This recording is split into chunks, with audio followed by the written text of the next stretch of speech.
Hey YouTube, this is Alexander, and today I'll be giving you a tour of what I got on my Nexus 6P. So I won't be going over every app, but I will mention my most used apps, and I'll leave links down below to the apps I mention if you'd like to check them out for yourself. Now the first thing to mention is that I've got this case from Bare Motion atop my 32GB aluminum Nexus 6P. This case is really nice since it doesn't add much weight or thickness, but offers some scratch and scuff protection, all while having this somewhat rough sandstone-like texture to it. It's sort of like what the OnePlus 2 has. Anyway, if you'd like to know more about it, I'll leave my review link down below, so make sure to check that out. So the next thing we'll notice is my home screen. Over the years, I've slowly moved away from custom launchers and icon packs in favor of the Google Now launcher, and I've been really enjoying it. It's simple and does what I need. Now, before you all start asking about the wallpaper, I'll let you know now. This is the wallpaper Everest 2 from the Materialistic Icon Pack. It'll set you back about $1 or so, but I think the wallpapers it comes with are worth it, even if you don't use the icons. Anyway, here on the home screen, you'll see my most frequently used apps. Tasks to Do is a great app to keep track of my video and homework due dates, and it has a very nice material design to it. It's very simple to use and even has a few different themes that you can purchase and switch to. My only complaint is that it doesn't allow you to sync your tasks between devices, and I don't know if that feature is ever going to come. But if you aren't somebody who needs your tasks on multiple devices and you don't switch your phones very often, it's definitely worth a look. Next up is my Reddit client of choice, Relay. Now, I've sort of bounced around with a few different Reddit clients for a while in the beginning, but I've settled on Relay for now because of its swipe gestures that make navigating seamless. Plus, it looks really nice and comes with a couple different themes. The animations are nice as well, and your profile actually loads up correctly, unlike another Reddit client I recently had. Like I mentioned, it's also got a few themes to choose from and a ton of settings to tweak so you can make the experience truly your own. Here on the second row, I've got Pocket Casts. I've talked about it before, and it even made my top 5 favorite apps of 2015, so I won't spend too much time on it here, except to say that it's a beautiful podcast app with some sweet animations, theme options, and a host of settings to customize it to your liking. I love listening to my podcast when I'm on my walk with Pocket Casts, and even though it is a bit pricey at around $3, it's worth every penny.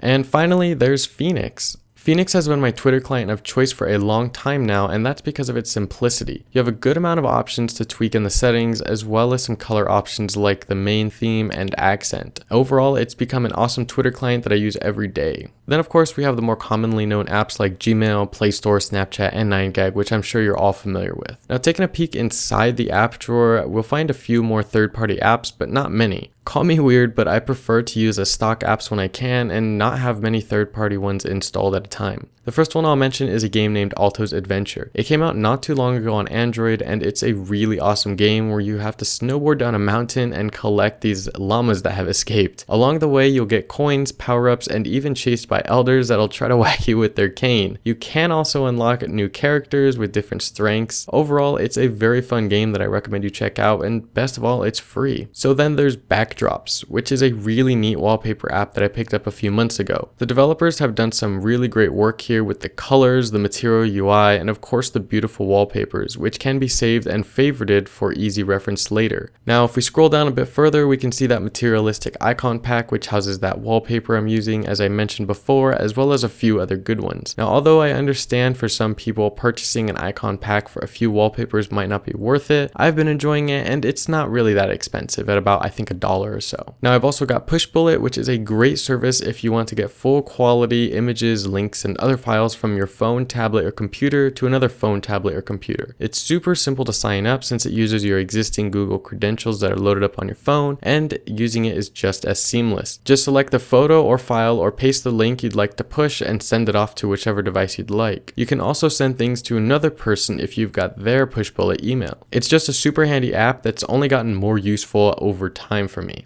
Moving down a bit more is an app that comes in handy when I'm not home, but I need to access my computer, and that is Remote Desktop. Remote Desktop is an app from Google that uses your Google credentials to sign in on both your phone or tablet and your computer. Once installed and set up on both ends, just click the device you want to control on your phone or tablet and you're set. Now, this has been super handy when I'm not at home but I need to publish a video, check upload or render time, or just do some other miscellaneous tasks. It's definitely one that I'd recommend you check out if you're somebody who often needs to get at your computer when you're not home. But that's pretty much it though. The last few apps here are Soundcloud, which I use to listen to music that I can't really find other places, Studio for tracking my YouTube analytics, Uber, and Ultraflow 2, which is a game I'll be featuring later this week. Anyway, that was a tour of what I have on my Nexus 6P, and I hope y'all enjoyed, and don't forget to check out the links down below for all the apps that I mentioned, and I'll catch you in the next one.